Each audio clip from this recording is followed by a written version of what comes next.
మనం ముందుకి కొనసాగుదాం. దేవుని పిల్లలు చేయవలసిన దేవుని పనులు ముందుగా సిద్ధపరిచిన సత్క్రియలు మనం తెలుసుకున్నాం. సత్క్రియలు అంటే దేవుని పనులు అంటే దేవుని వాక్యం. సత్ అంటే మంచి, క్రియలంటూ పనులు. సత్ అంటే మంచి అంటే దేవుని పనులు మనం చేసేవారిగా ముందుగా చేయాలని భూమి మీద మనకి సమయాన్ని, కాలాన్ని పొడిగించారు. మనం ఈ కాలాన్ని, సమయాన్ని వృధా చేయక వినియోగించుకునే దేవుని పిల్లలమై ఉండాలని తండ్రి ఈ లోకంలో మన గురించి ఎంతో ఆశపడుతూ ఉన్నారు. మనం ఈ లోకంలో దేవుని పనులు చేయాలి, వాక్యపు పనులు, యేసు పనులు చేసే దేవుని పిల్లలమై ఉండాలని తండ్రి ఆశపడతా ఉన్నాడు. మొదటిగా మనము ఈ లోకంలో వేటినో అడుగుతాం, వేటినో వెతుకుతాం. వేటి వైపు వెతికి, వేటి వైపు అడిగి, ఏటి వైపు వెళ్తున్నామో దిక్కు తోచని స్థితిలో మనం ఈ లోకంలో బ్రతుకుతున్నాం.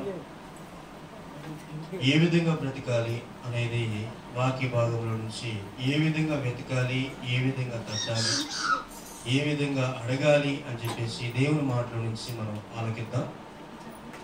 మొదటిగా మన అంశం ఏంటంటే చూద్దాం. అంశం ఏంటో మత్తయి సువార్త 7వ అధ్యాయము 7వ వచనం 7-8 మనం చూడగలిగినట్లయితే, మొదటిగా మత్తయి సువార్త 7వ అధ్యాయము 7-8 వచనాలు మనం చదువుతున్నాం. అడుగుడి మీకు ఇయ్యబడును, వెదకుడి మీకు దొరుకును, తట్టుడి మీకు తీయబడును. అడుగు ప్రతి వాడును పొందును, వెదకు వానికి దొరుకును, తట్టు వానికి తీయబడును. అర్థమైంది కదా? మనం భూలోకంలో తండ్రిని ఏమి అడగాలి, ఏమి వెతకాలి, ఏమి తట్టాలి అనేది మనం తెలుసుకున్నాం. మొదటిగా దేవుని ఏం అడుగుతాం? ఈ లోకంలో ఉన్న తండ్రులుగా పిలువబడుతున్న వారు, కుటుంబంగా పిలువబడుతున్న వారు, ఈ లోకంలో ఉన్న తండ్రులను మనం ఏమడుగుతాం? ఈ లోక సంబంధమైనవే అడుగుతాం.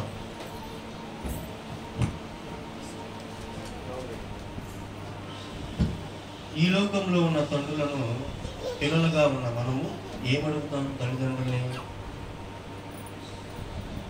బట్టలు అడుగుతాం, బంగారం అడుగుతాం, ఆస్తి అడుగుతాం, పొలం అడుగుతాం, ఇల్లు అడుగుతాం ఈ లోకంలో ఉన్న తండ్రిని. అలాగే మనము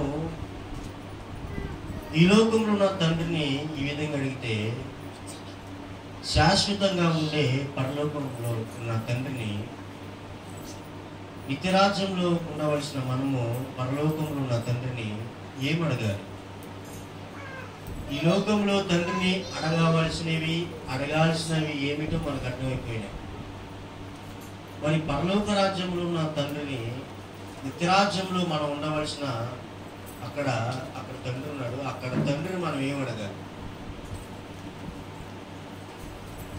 ఏమడగాలి అనేది ఒక ప్రశ్నగా మన మధ్యలో మిగిలిపోయింది. ఈ లోకంలో ప్రతి వారము ఎక్కడ కూడిక జరిగినా కూడా మనం వెళ్తాం, వెళ్ళి ఏం చేస్తాం? ప్రార్థన చేస్తాం. అడిగితే ఇస్తా ఉన్నావు కదయ్యా, వెతికితే దొరుకుతా ఉన్నావు కదయ్యా, తడితే తీస్తా ఉన్నావు కదయ్యా అని చెప్పేసి ప్రతి ఒక్కడు ప్రార్థనలో అడుగుతూ ఉంటారు. అడిగితే ఇస్తా ఉన్నావు కదా, నా కుమారుడికి ఉద్యోగం లేదు, నా కూతురికి ఉద్యోగం లేదు, మాకు పొలం లేదు, ఉండడానికి ఇల్లు లేదు, ఆర్థికంగా ఇబ్బంది పడుతున్నాం, ఆర్థికంగా డబ్బు లేదు అని చెప్పేసి ప్రార్థనలో దేవుని మనం అడుగుతాం. ఈ లోకంలో అడగవలసినవి శరీర సంబంధమైనవి ఈ లోకంలో ఉన్న తండ్రిని అడగాలి. కానీ ఆత్మల లోకంలో పరలోక రాజ్యంలో ఉన్న తండ్రిని ఎలాంటివి అడగొచ్చా అని చెప్పేసి మన మధ్యలో ఆలోచన రావట్లేదు. ఎందుకు రావట్లేదు? ఆయన శరీర సంబంధమైన వ్యక్తి కాదు, ఆయన ఆత్మ సంబంధి.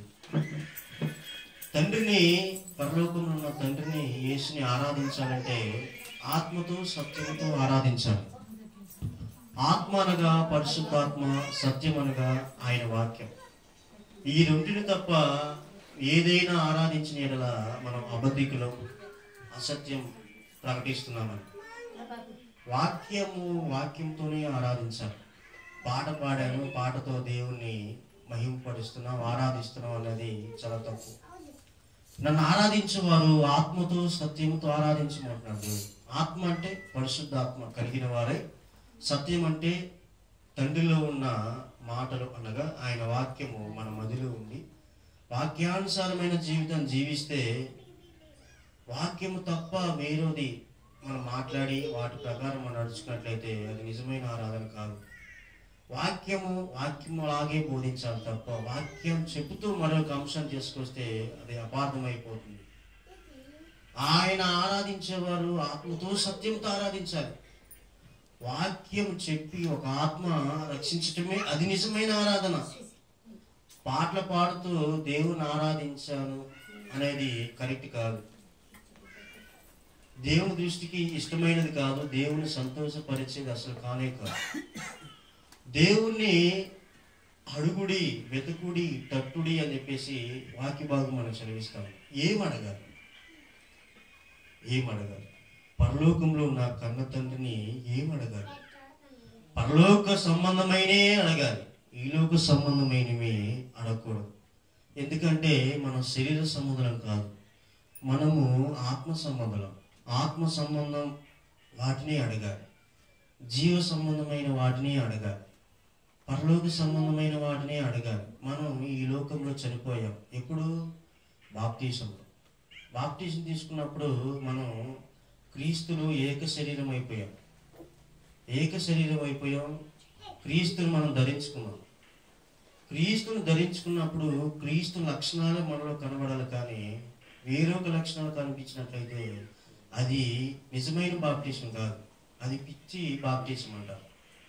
నిజమైన బాప్తీసం నువ్వు అనుభవించినట్లయితే మనలో ఏ కనిపిస్తాయి? క్రీస్తు లక్షణాలు, క్రీస్తు పనులు కనిపిస్తూ ఉంటాయి. మనము పరిశుద్ధాత్మ సంబంధించినవి అడగాలి, అనగా పరలోకానికి సంబంధించినవి అడగాలి. కొలస్సీలకు రాసిన పత్రికలో మనం చూసినట్లయితే, కొలస్సీ కాదు, యోహాను సువార్త 14వ అధ్యాయము 16-17 వచనాలు మనం చూద్దాం. ఏమడగాలి తండ్రిని? యోహాను సువార్త 14వ అధ్యాయము 16వ వచనం. నేను తండ్రిని వేడుకొనును, మీ యొద్ద ఎల్లప్పుడూ ఉండుటకై ఆయన వేరొక ఆదరణకర్తను అనగా సత్యస్వరూపి అగు ఆత్మను నీకు అనుగ్రహించెను. తండ్రిని వేడుకొనాలన్నా ఏం కలిగి ఉండాలంట? ఆత్మ కలిగి ఉండాలి. అలాగే యోహాను సువార్త 4వ అధ్యాయము 10 మరియు 13 వచనాలు మనం చూద్దాం. 10వ వచనం చూద్దాం. అందుకు యేసు మాట్లాడుతూ ఉన్నాడు, నీవు దేవుని వరమును నాకు దాహము నాకు ఇమ్ము, నిన్ను అడుగుచున్న వాడెవడు అదియు ఎరిగి ఉంటే నీవు ఆయనను అడుగుదువు, ఆయన నీకు జీవజలము ఇచ్చుటకు ఆమెతో చెప్పాను. అదియు ఎరిగి ఉంటే, అదియు అంటే ఆత్మ ఎరిగి ఉంటే ఏమడుగుతాం? జీవాన్ని అడుగుతాం, మరణాన్ని అడగం, ఈ లోకము నీ అడగం. మన తండ్రిని అడిగేటప్పుడు ఆయన ఆత్మ స్వరూపి అయి ఉన్నప్పుడు మనం ఆత్మ సంబంధమైందే అడగాలి. ఆత్మ సంబంధమైంది అంటే ఏంది? పరిశుద్ధాత్మను అడగాలి. జీవజలం అంటే పరిశుద్ధాత్మ. అదియు ఎరిగి ఉంటే నీవు అడుగుదువు. ఆత్మను ఎరిగి ఉంటే నువ్వు అడుగుతావు. పరిశుద్ధాత్మను మనం అడగాలి.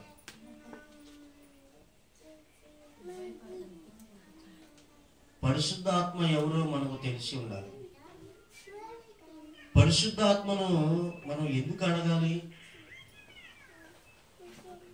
నిత్య జీవం పొందుకోవడానికి మనం పరిశుద్ధాత్మను అడగాలి. గలతీయులకు రాసిన పత్రిక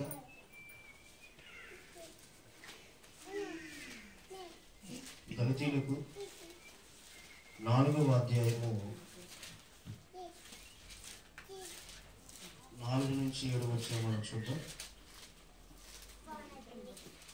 అయితే కాలము పరిపూర్ణము అయినప్పుడు దేవుడు తన కుమారుని పంపెను. ఆయన స్త్రీ యందు పుట్టి మనము దత్తపుత్రులము కావలను అని ధర్మశాస్త్రమునకు లోబడి ఉన్న వారిని విమోచించుటకై ధర్మశాస్త్రమునకు లోబడిన వాడు ఆయన. మరియు మీరు కుమారులై ఉన్నందున నాయన తండ్రి అని మొర్రపెట్టు తన కుమారుని ఆత్మను దేవుడు మన హృదయంలోనికి పంపెను. కాబట్టి నీవిక దాసుడవు కావు, కుమారుడవే. కుమారుడు అయితే దేవుని ద్వారా వారసుడు.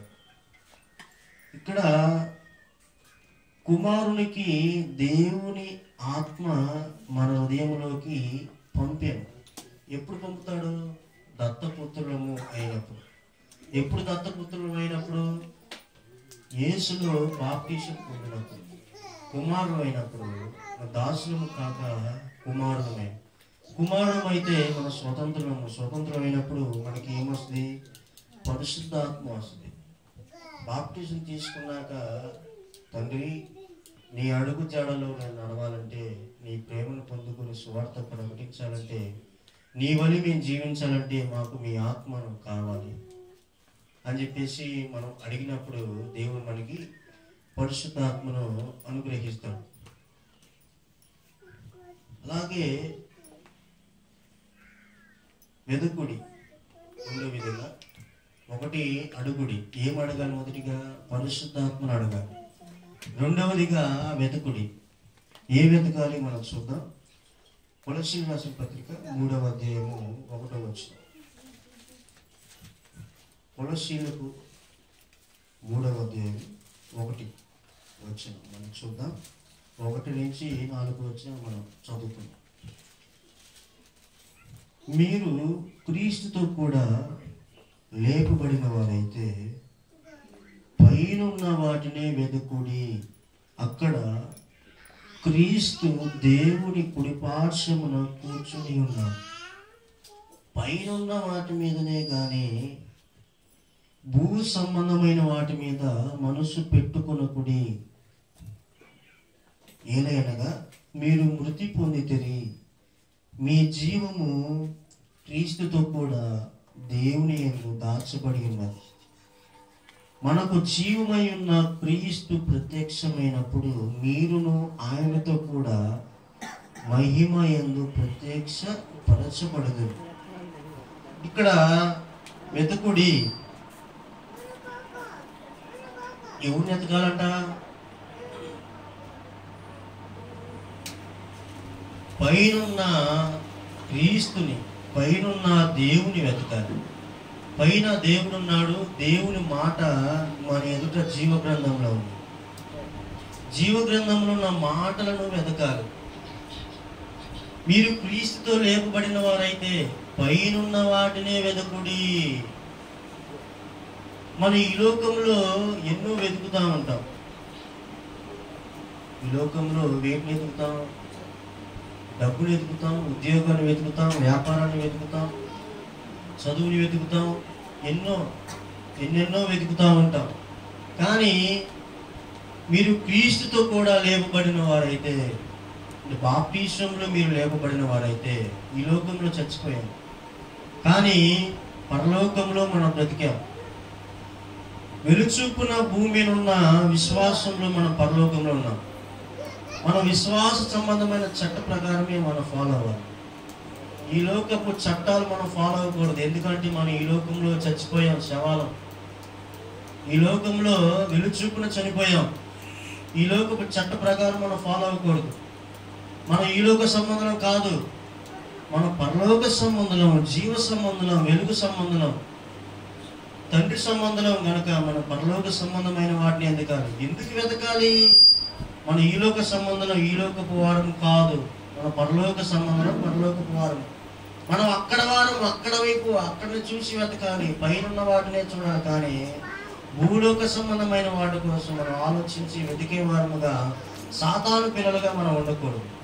అలా మనం వెతికే వారముగా ఉన్నట్లయితే సాతాను పిల్లలుగా ఉండిపోతాం. చివరికి నిత్య నాశనానికి వెళ్ళిపోయి అగ్నిగుండంలో కాలిపోతాం. అలాంటి వారముగా జాబితాలో చీకటి కొట్టులో మనం ఉండకుండా నిత్య జీవపు వెలుగులో మనం ఉండేవారముగా దేవుని పిల్లలుగా ఉండాలని తండ్రి ఎంతో ఇచ్చ కలిగి ఉన్నాడు, కోరిక కలిగి ఉన్నాడు, ఆశ కలిగి ఉన్నాడు. మనం పైనున్న వాటినే వెతికే వారంగా దేవుని కుమారులమై ఉండాలి. ఆయన కుడిపార్శ్వమున కూర్చొని మనం ఉండేవారుగా ఉండాలి. పైనున్న వాటి మీదనే కానీ భూ సంబంధమైన వాటి మీద మనసు పెట్టుకోకూడదు. పరిశుద్ధాత్మ కలిగిన వారైతే, బాప్టిజంలో క్రీస్తుని ధరించుకున్న వారైతే పైనున్న వాటినే వెతుకుతారు. ఇప్పుడు పోలీసు ఉద్యోగం నాకు వచ్చిందనుకోండి, కాకి డ్రెస్ వేసుకుంటే నేను ఆ ఉద్యోగంలో, ఆ డ్యూటీలో నేను ఉన్నట్టు. అదే డ్రెస్ తీసేస్తే డ్యూటీలో లేనట్టు.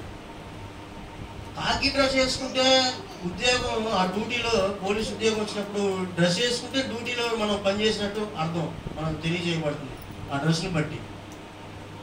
ఆ డ్యూటీ లేకపోతే డ్రెస్ తీసేద్దాం కదా. అలాగే క్రీస్తు అనే వస్త్రం మనం ధరించుకున్నాం, కొత్త నిబంధన పరిశుద్ధాత్మ మనం ధరించుకున్నాం. డ్రెస్ లేనప్పుడు మన ఇష్టానుసారంగా జీవించాం. పరిశుద్ధాత్మ అనే డ్రెస్, వస్త్రాలు, క్రీస్తు వస్త్రాన్ని మనం ధరించుకున్నప్పుడు క్రీస్తు లక్షణాలు మన జీవితంలో కనపడాలి కదా.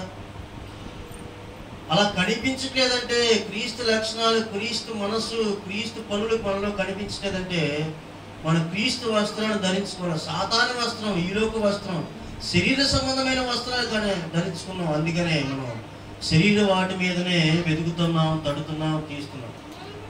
మనం క్రీస్తు సంబంధం అయితే పరలోకములో ఉన్న వాటి కోసమే మనం ఎదురు చూస్తూ పనిచేసే వారంగా, ముందుకు మనం అడిగేసే వారంగా మనం ఉంటాం.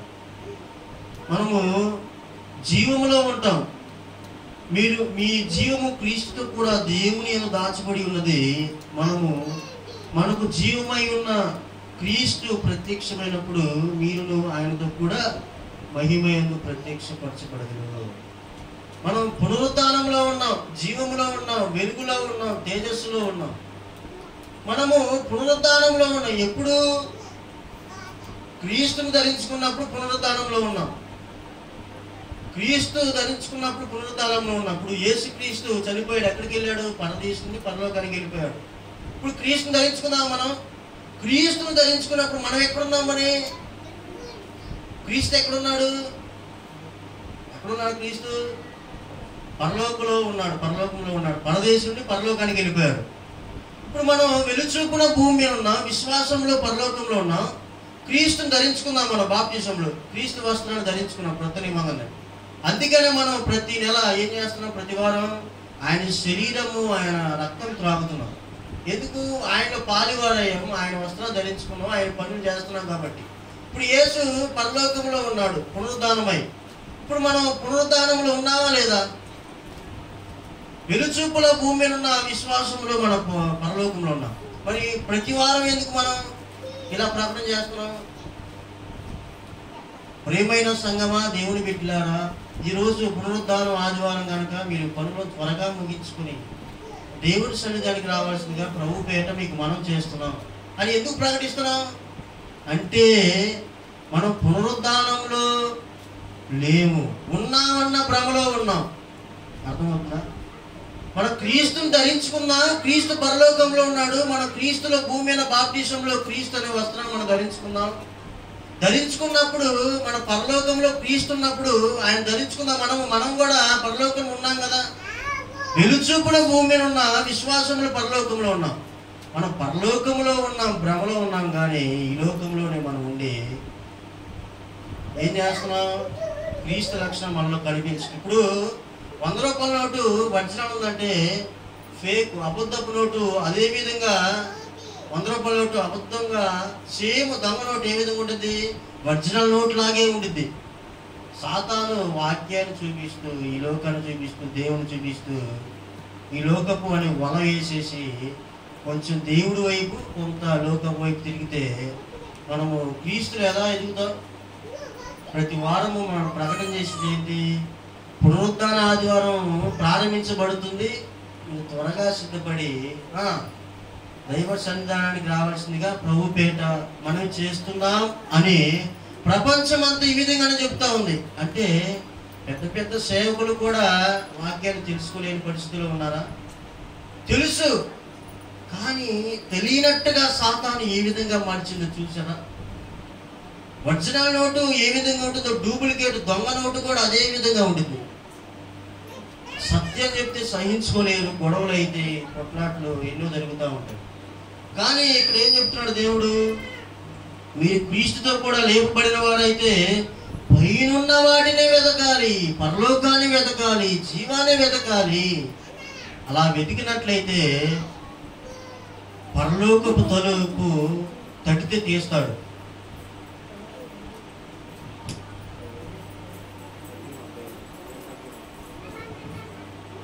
మనం మొదటిగా పరిశుద్ధాత్మను అడగాలి, అడిగిన రీతిగానే వెతకాలి. ఏ విధమైన వెతకాలి? దేవుని వాక్యాన్ని వెతకాలి. వాక్యాన్ని వెతికినప్పుడు, వాక్య ప్రకారం మనం జీవించినప్పుడు పరలోకపు తలుపు ఎందుకు దేవుడు?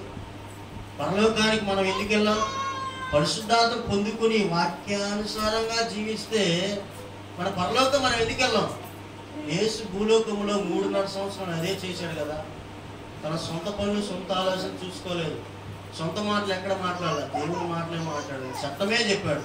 తండ్రి ఏది చెప్పాడు భూమి మీద, కుమారుడని యేసు క్రీస్తు కూడా అదే చెప్పాడు. చనిపోయాడు, నిత్యరాజ్యానికి వెళ్ళిపోయాడు. మనము కూడా యేసు మన కన్నైతే ఆయన సహోదరులమైన మనము కూడా ఆ రీతిగానే ఉండాలని చెప్పేసి మనకి కాలాన్ని, సమయాన్ని తండ్రి స్వాధీనంలో ఉన్నా కూడా మన కోసం విజ్ఞాపన ప్రార్థన చేస్తుంది. సమయాన్ని, కాలాన్ని ఇవ్వండి, నా సహోదరులు నశించిపోతున్నారు, నరకానికి అంచులో జారిపోతున్నారు, కనికరపడి నాపై, నా సహోదరులపైన జాలి చూపి సమయాన్ని ఇవ్వండి అని చెప్పేసి తండ్రి అక్కడ మన కోసం విజ్ఞాపన ప్రార్థన చేస్తూ ఉన్నాడు. కనికర పడతా ఉన్నాడు. కనికరం అంటే ఏదో చూద్దామా? యూదా పత్రిక 82వ వచనం మనం చూద్దాం. కనికరం అంటే ఏందో, మనపై యేసు కనికర పడుతున్నాడంట. చూద్దామా కనికరం అంటే ఏందో? సందేహపడు వారి మీద కనికరము చూపుడి, అగ్నిలో నుండి లాగినట్టు కొందరిని రక్షించుడి. కనికరం అంటే ఇది. అగ్నిలో పడిపోతున్న వారిని లాగేవారిగా ఉండాలి. కనికరం అంటే అది. ఈ లోకంలో ఇబ్బందుల్లో, బాధలో ఉంటే కనికరపడి వారిపై ఈ విధంగా జరిగిందా, ఈ విధంగా అయిందా, ఇలాంటి గొడవలు అయినాయా అని చెప్పేసి వాళ్ళపై కనికరపడి 2 మాటలు చెప్పేసి వెళ్ళిపోతూ ఉంటారు. ఇలాంటి కనికరం మనుషులు శరీర సంబంధమైన కనికరం చూపించకూడదు. మన శరీర సంబంధం కాదు. శరీర సంబంధం అంటే సాతాను సంబంధం, చీకటి సంబంధం. సాతాను సంబంధులుగా మనం ఉండేవారు కూడా మనం ఉండకూడదు. ఒకప్పుడు రాజుల దగ్గరే, యాజకుల దగ్గరే, ప్రవక్తల దగ్గరే ఈ గ్రంథం, ఈ బైబిల్ ఉండేది. ఇప్పుడు ప్రతి ఒక్కరి చేతికి ఈ గ్రంథం వచ్చిందంటే ప్రతి ఒక్కరు రాజులు, ప్రతి ఒక్కరు యాజకులు, ప్రతి ఒక్కరు ప్రవక్తలు, ప్రతి ఒక్కరు పాస్టర్లే. మీరు వినేవారిగా ఉండకూడదు, మీరు చెప్పేవారిగా ఉండాలి. అందరూ దేవుని పని చేయాలి. కోత విస్తారంగా ఉంది, కానీ కోసేవారు చాలా తక్కువ మంది ఉన్నారు, కొద్ది మందే ఉన్నారు. మనం కోసేవారిగా ఉండాలి. రేపు మనం చనిపోయినాక మనం అక్కడికి వెళ్తే మనం సమాధానం ఏం చెప్పాలి? నా కోసం ఎన్ని ఆత్మలు రక్షించామని చెప్పేసి దేవుడు అడుగుతూ ఉంటాడు. మనం ఏం సమాధానం చెప్తాము? పరలోకి వెళ్ళి అంత ఛాన్స్ రాకపోయినా ప్రశ్నించుకునే మనం దేవుని ఆత్మ కలిగి ఉన్న మనం మనమే ప్రశ్నించుకోవాలి. మరి ఈ లోక సంబంధమైన పనుల కోసం ఎక్కువ సమయాన్ని కేటాయిస్తే నిత్య జీవము కలిగించే పరలోకం కోసం ఎంత సమయాన్ని మనం కేటాయించాలి? ఈ లోకము పోషించే ఉద్యోగం కోసం రాత్రి మగులు చదువుకొని ఉద్యోగాన్ని సంపాదించుకుంటాం. ఈ శరీర సంబంధమైన ఉద్యోగం, ఈ తాత్కాలికమైన జీవితాని కోసం, నరకకు వెళ్ళే జీవితం కోసం. ఈ ఉద్యోగం కోసమే, ఈ లోకం బ్రతకడానికి కోసమే ఎన్నో ఉద్యోగాల కోసం ఎంతో ప్రయాసపడతా ఉంటాం, కష్టపడతా ఉంటాం. కానీ శాశ్వతంగా ఉండే పరలోక రాజ్యం కోసం మనం ఎంత కష్టపడాలి? నిద్రపోకుండా మనం ఎంత ప్రయాసపడాలి, కష్టపడి జీవించాలి క్రీస్తు కొరకు. అలాంటి ఉద్దేశం, అలాంటి కోరిక తండ్రి యేసు ద్వారా నెరవేర్చుకున్నాడు. అలాగే యేసు సహోదరులమైన మనం కూడా అలాంటి పని చేసే వారముగా, ఆయన పిల్లలుగా ఉండాలని తండ్రి ఎంతో ఆశపడుతూ మన కాలాన్ని, సమయాన్ని పొడిగిస్తున్నాడు. మనం ఊరికనే కాలాన్ని, సమయాన్ని పొడిగించడు. ఆయన పని ఉంది కాబట్టే మనకు కాలం ఇస్తున్నాడు. లేకపోతే మనం ఎప్పుడు చంపేసి నరకంలో బాధేశాడు. మనం ఏం అడగాలి? మొదటిగా పరిశుద్ధాత్మను అడగాలి. రెండవదిగా ఏం వెతకాలి? వాక్యాన్ని వెతకాలి. వాక్యాన్ని వెతికితే ఏం తడుతావు మనం? లాస్ట్కి పరలోకపు అనే డోర్ని మనం తడితే, స్వాగతం నా ప్రియ సహోదరుడా, నా తమ్ముడా అని చెప్పేసి ద్వారాలు తెలుస్తాడు దేవుడు. మనం మొదటిగా పరిశుద్ధాత్మను అడగాలి. పరిశుద్ధాత్మను అడిగి వాక్యాన్ని వెతికితే పరలోకం, వాక్యానుసారమైన జీవితం జీవిస్తే పరలోకం వస్తుంది. అలాంటి జీవితం మనం జీవించేవారుగా మనం ఉన్నట్లయితే, ఆయన తండ్రిని సంతోషపరిచేవారుగా మనం ఉన్నట్లయితే మనల్ని ఈ లోకంలో బ్రతికిస్తాడు, పరలోకంలో బ్రతికిస్తాడు. మొదటిగా ఏం అడగాలి? పరిశుద్ధాత్మను అడగాలి. ఏం వెతకాలి? వాక్యాన్ని వెతకాలి. శాస్త్రవేత్తలమై ఉండాలి. ఏం తడతాడు? ఏం తట్టాలి మనం? లాస్ట్కి పరలోక ద్వారాన్ని తడితే తలుపు తీసేసి పరలోక రాజ్యంలోకి నడిపిస్తాం. మనము బాప్టిజం తీసుకుంటున్నాం, ఏదో పులారం ప్యాకెట్లు తీసుకుని వెళ్ళిపోతున్నాం. కౌంట్ చేసుకుంటారు పాస్టులు, 500 ఒకటి 500 ఉండాలి. ఎంతమందికి బాప్టిజం ఇస్తారు? కానీ ఈ లోకంలో ఉన్న తల్లిదండ్రులు వాళ్ళకి పిల్లలకి పుట్టినది మొదలుకొని చనిపోయేంత వరకు తల్లిదండ్రులు పిల్లలకి ఏం చూస్తారు? వాళ్ళకి ఏది కావాలో అడగకపోయినా సరే పిల్లలకి ఇచ్చేవారుగా ఈ లోకంలో తల్లిదండ్రులు ఉంటారు. వాళ్ళకి ఏమైనా దెబ్బ తగిలినా, ఏమన్నా జరిగినా కూడా పక్కింటి వారు, ఎదురింటి వారు రియాక్షన్ చూపించరు. తల్లిదండ్రులు ప్రేమ కలిగి రక్తం పుట్టి కన్నారు అని చెప్పేసి ఎంతో ప్రయాసపడుతూ ఉంటారు పిల్లల్ని. ఈ లోకంలో శరీర సంబంధమైన పిల్లల కోసమే. అలాగే ఆత్మ సంబంధమైన పిల్లలు బాప్టిజం ఇచ్చేసి వదిలేస్తున్నాం కదా. వదిలేస్తున్నప్పుడు మనం వాళ్ళని ఎంత జాగ్రత్తగా చూడాలి. చనిపోయేంత వరకు వాళ్ళు ఆర్థికంలో ఇబ్బంది పడుతున్నప్పుడు సహాయం చేయాలి. వాళ్ళు ఎప్పుడు పరామర్శిస్తూ ఉండాలి. ఇంట్లో కొడుకుల్లాగా, కూతురులాగా, పుట్టినట్లుగా దేవుని పిల్లలుగా చూస్తూ ఉండాలి. ఈ లోకపు శరీర సంబంధమైన పిల్లల్ని ఎంత జాగ్రత్తగా, గారాభంగా పెంచుకుంటామే, జాగ్రత్తగా ఏం దెబ్బ తగలకుండా, ఏం ఇబ్బంది కలిగించకుండా వాళ్ళకి లోటుపాటు చూసి అన్నీ అందిస్తామే. అలాగే ఆత్మ సంబంధమైన పిల్లలు పాస్టర్లుగా ఉండి మనం బాప్టిజం తీస్తూ ఉంటే, వాడు దారి తప్పిపోతూ ఉంటే మనం దారి చూపించే వారముగా ఉండలేకపోతున్నామని చెప్పేసి సిగ్గుపడుతూ క్రీస్తు వైపు చూస్తూ వాళ్ళ ముందుకు నడిపించి నిత్యరాజ్యం చేర్చే వారముగా మనం ఉండాలి కదా. అలా ఉండకపోతే డబుల్ ఛార్జ్ ఉంటుంది. ఎక్కడ? నరకంలో. తెలియని వ్యక్తి కంటే ఏ నరకానికి వెళ్ళిపోయాడు, పొందు శిక్షే. తెలిసి మనం తప్పులు చేస్తూ ఉంటే నరకంలో ఏముంటుంది? 3rd డిగ్రీ ఉంటుంది కదా. అందుకని శరీర సంబంధమైన పిల్లల్ని ఎంతగా ప్రేమగా చూసుకుంటామో, ఆత్మ సంబంధమైన పిల్లల్ని బాప్టిజం ఇచ్చిన వారిని కూడా అంత జాగ్రత్తగా ప్రేమగా చూసుకొని చనిపోయేంత వరకు వారిని యోగక్షేమాలు తెలుసుకొని నిత్యరాజ్యానికి వెళ్ళేంత వరకు కూడా వారి కోసం ప్రయాసపడి కష్టపడి వారి కోసం పనిచేస్తూ ఉండాలని ఆశపడుతూ ఉన్నట్టు మనం మొదటిగా పరిశుద్ధాత్మను వెతకాలి. రెండవదిగా వాక్యాన్ని వెతకాలి. పరిశుద్ధాత్మను పొందుకోవాలి. రెండవదిగా వాక్యాన్ని వెతకాలి. అప్పుడు మనకి పరలోక రాజ్యం అనే తలుపుని తీసి మన పరలోక రాజ్యంలోకి వెళ్ళిపోతాం. అర్థమైంది కదా. దేవుని పిల్లలు చేయవలసిన దేవుని పనులు ముందుగా సిద్ధపరిచిన సత్క్రియలంటే ఈ మూడు మాత్రమే ఈ భూలోకంలో మనం పనిచేసినట్లయితే మనం నిత్యరాజ్యానికి వెళ్ళి వారసులుగా ఉంటామని ఆశపడుతూ ఈ చిన్ని వాక్యాన్ని అందిస్తున్నాం. కళ్ళు మూసుకున్నట్లయితే ప్రార్థించుకుంటాం. ప్రేమ నమ్మకం కలిగిన మా ప్రియ పరలోక తండ్రి, నీకే స్తోత్రం. ప్రత్యేకంగా ఈ పిల్లలు